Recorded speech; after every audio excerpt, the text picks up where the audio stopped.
right, let's just dive right in.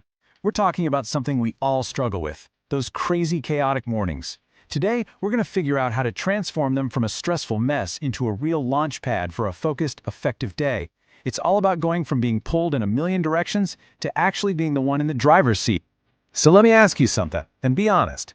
Does your morning control you?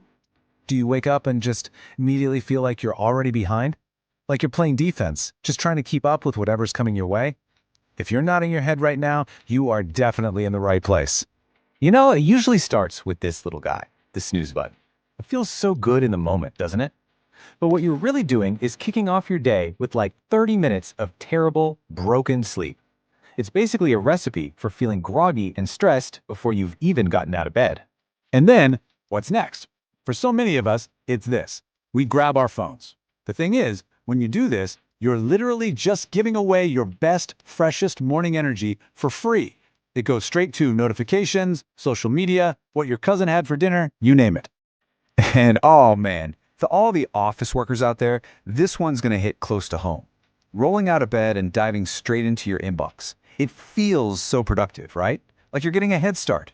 But what you're actually doing is starting your day on everyone else's terms. You're tackling their priorities, not yours. So, you see the pattern here?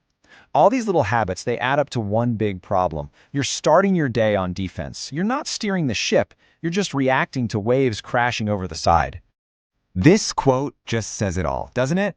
It is such a perfect way to put it. When you open your email first thing, you're basically accepting a to-do list that was written for you by a bunch of other people. Their emergencies instantly become your priorities. So let's just put a name on it. We'll call it a reactive day.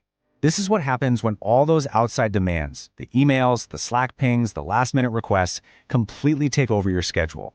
It's the reason you can feel so incredibly busy all day long, but then at the end of it, you look back and think, what did I actually get done that mattered to me?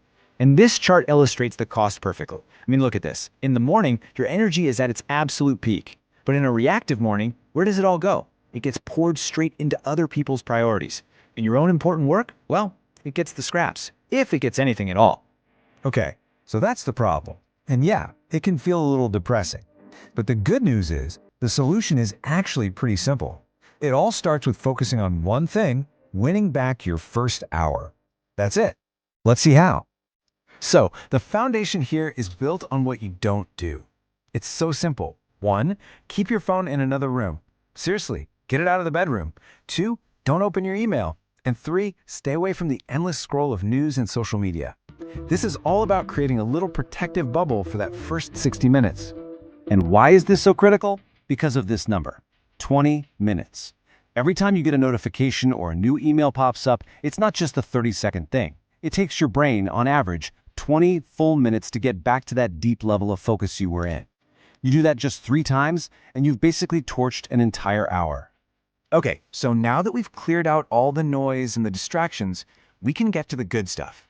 We can finally move from just trying to avoid a bad day to actively designing a great one. This is the proactive blueprint. I mean, just look at the difference. The reactive day is total chaos. You're bouncing from email to meetings, constantly switching tasks, no real sense of what's important. But the proactive day, it's all about intention. You have one main goal, you block off time specifically to work on it, and you get the work done that actually moves the needle. So, how do you do it? How do you define that priority?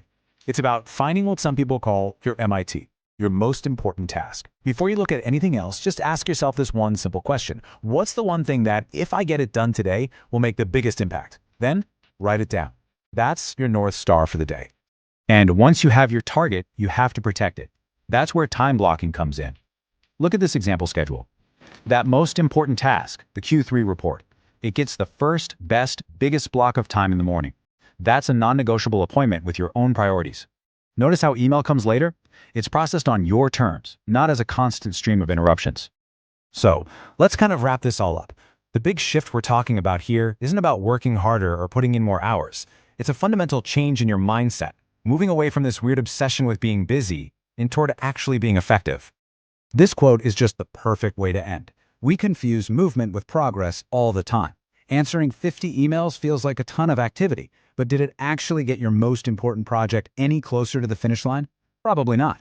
It's time to stop celebrating motion and start celebrating real accomplishment. And this really flips a switch on how we think about work culture. We wear "I'm so busy" like it's a badge of honor. But what if it isn't? What if it's really a confession that we've let other people's priorities scramble our own, that we've lost control of our time? So as we close out, I'm just going to leave you with this one question. Not 10 things, not a whole new system, just one. Based on everything we've just talked about, what is the single, simple change you're going to commit to tomorrow morning to start winning your day back? Because that right there, that's where it all begins.